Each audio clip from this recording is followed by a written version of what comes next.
ದೆಹಲಿ ಅಂಕಣದಲ್ಲಿ ಮತ್ತೆ ರಾಜ್ಯ ಬಿಜೆಪಿಯಲ್ಲಿನ ಬಡಬಡಿದಾಟ ಸದ್ದು. ಯತ್ನಾಳ್ ಮತ್ತು ಟೀಂ ವಿರುದ್ಧ ಅಮಿತ್ ಶಾಗೆ ವಿಜೇಂದ್ರ ದೂರಿನ ಸುರಿಮಳೆ. ಸಿಟಿ ರವಿಗೆ ನೋಟಿಸ್ ಕೊಡುವುದಕ್ಕೆ ಸಿಐಡಿ ಅಧಿಕಾರಿಗಳ ತಯಾರಿ. ಇದೆಲ್ಲವನ್ನ ನೋಡೋಣ ರಾಜಕೀಯ ನ್ಯೂಸ್ ಟಾಪ್ 9 ನಲ್ಲಿ. ರಾಜ್ಯ ಬಿಜೆಪಿಯಲ್ಲಿ ಬಣಬಡಿದಾಟ ತಾರಕಕ್ಕೇರಿರುವ ಬೆನ್ನಲ್ಲೇ ಬಿಜೆಪಿ ರಾಜ್ಯಾಧ್ಯಕ್ಷ ಬಿವೈ ವಿಜಯೇಂದ್ರ ದೆಹಲಿಯಲ್ಲಿ ಕೇಂದ್ರ ಗೃಹ ಸಚಿವ ಅಮಿತ್ ಶಾ ಅವರನ್ನ ಭೇಟಿಯಾಗಿದ್ದಾರೆ. ಹೈಕಮಾಂಡ್ ಬೆಂಬಲವಿದೆ ಎನ್ನುತ್ತಲೇ ವಿಜಯೇಂದ್ರ ವಿರುದ್ಧ ಕೂಗು ಹಾಕಿದ್ದ ಯತ್ನಾಳ್ ಟೀಮ್ಗೆ ಇದೀಗ ವಿಜಯೇಂದ್ರ ಖಡಕ್ ಸಂದೇಶ ರವಾನಿಸಿದ್ದಾರೆ. ಅಮಿತ್ ಶಾ ಭೇಟಿ ಮಾಡೋ ಮೂಲಕ ತಮಗೂ ವರಿಷ್ಠರ ಬೆಂಬಲ ಇದೆ ಅಂತ ರೆಬಲ್ ಟೀಮ್ಗೆ ಮೆಸೇಜ್ ಕೊಟ್ಟಿದ್ದಾರೆ.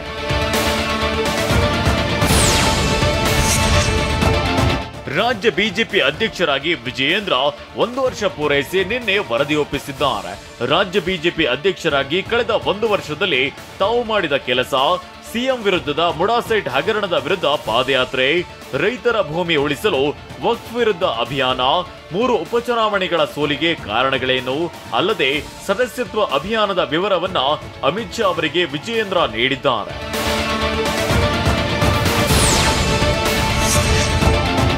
ರಾಜ್ಯ ಬಿಜೆಪಿ ವಿದ್ಯಮಾನಗಳ ಬಗ್ಗೆ ಅಮಿತ್ ಶಾ ಬಳಿ ವಿಜಯೇಂದ್ರ ಪ್ರಸ್ತಾಪ ಮಾಡಿದ್ದಾರೆ ಎನ್ನಲಾಗಿದೆ. ವಕ್ಫ್ ಹೋರಾಟದ ನೆಪದಲ್ಲಿ ರಾಜ್ಯಾಧ್ಯಕ್ಷ ವಿಜಯೇಂದ್ರ ವಿರುದ್ಧ ಬಂಡಾಯ ಸಾರಿರುವ ವಿಚಾರದ ಬಗ್ಗೆ ವಿಜಯೇಂದ್ರ ಪ್ರಸ್ತಾಪಿಸಿದ್ದಾರೆ.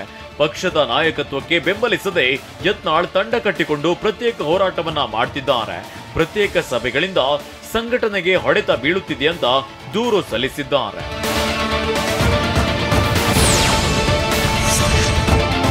ಪ್ರತಿನಿತ್ಯ ನನ್ನ ಹಾಗೂ ಯಡಿಯೂರಪ್ಪ ವಿರುದ್ಧ ಯತ್ನಾಳ್ ಮಾತನಾಡ್ತಿದ್ದಾರೆ. ರಾಜ್ಯ ನಾಯಕತ್ವದ ವಿರುದ್ಧ ಯತ್ನಾಳ್ ಮಾತನಾಡ್ತಿದ್ದಾರೆ. ರಾಜ್ಯ ಕಾಂಗ್ರೆಸ್ ಸರ್ಕಾರದ ವಿರುದ್ಧ ಹೋರಾಟ ನಡೆಸಲು ಅನೇಕ ವಿಷಯಗಳಿವೆ. ನಮ್ಮಲ್ಲಿನ ಭಿನ್ನಾಭಿಪ್ರಾಯದಿಂದ ಕಾಂಗ್ರೆಸ್ ವಿರುದ್ಧದ ಹೋರಾಟ ಗಟ್ಟಿಯಾಗ್ತಿಲ್ಲ. ಆದಷ್ಟು ಬೇಗ ಭಿನ್ನಮತಕ್ಕೆ ಬ್ರೇಕ್ ಹಾಕುವಂತೆ ಅಮಿತ್ ಶಾಗೆ ವಿಜಯೇಂದ್ರ ಮನವಿ ಮಾಡಿದ್ದಾರೆ ಎನ್ನಲಾಗಿದೆ.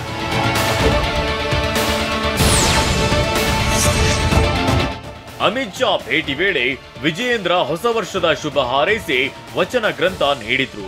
ಇನ್ನು ಭೇಟಿ ಬಳಿಕ ಟ್ವೀಟ್ ಮಾಡಿರುವ ವಿಜಯೇಂದ್ರ, ಉಕ್ಕಿನ ಮನುಷ್ಯ ಅಂತ ಬಣ್ಣಿಸಲ್ಪಡುವ ಸರ್ದಾರ್ ವಲ್ಲಭಾಯ್ ಪಟೇಲರ ನಂತರ ದೇಶ ಕಂಡ ದಿಟ್ಟ ಗೃಹ ಸಚಿವ ಅಮಿತ್ ಶಾ ಅವರು ಅಂತ ಬಣ್ಣಿಸಿದ್ದಾರೆ.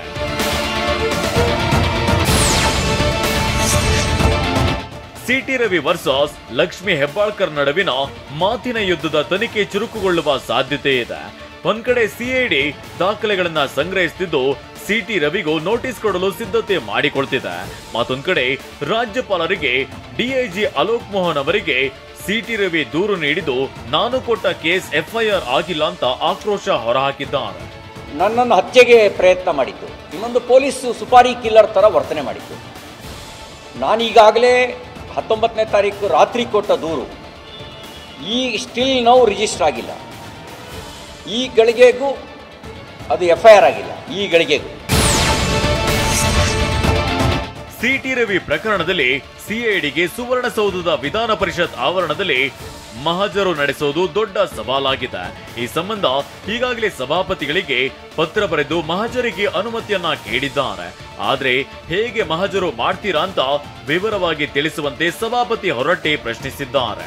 ಆಸ್ ಪರ್ ದ ಕಾನ್ಸ್ಟಿಟ್ಯೂಷನ್ ಸಭಾಪತಿ ಮತ್ತು ಸಭಾಧ್ಯಕ್ಷರಿಗೆ ಆ ವಿಷಯದಲ್ಲಿ ಸುಪ್ರೀಂ ಅಥಾರಿಟಿ ಸಂವಿಧಾನದ ಪ್ರಕಾರ ಸಭಾಪತಿ ಮತ್ತು ಸಭಾಧ್ಯಕ್ಷ.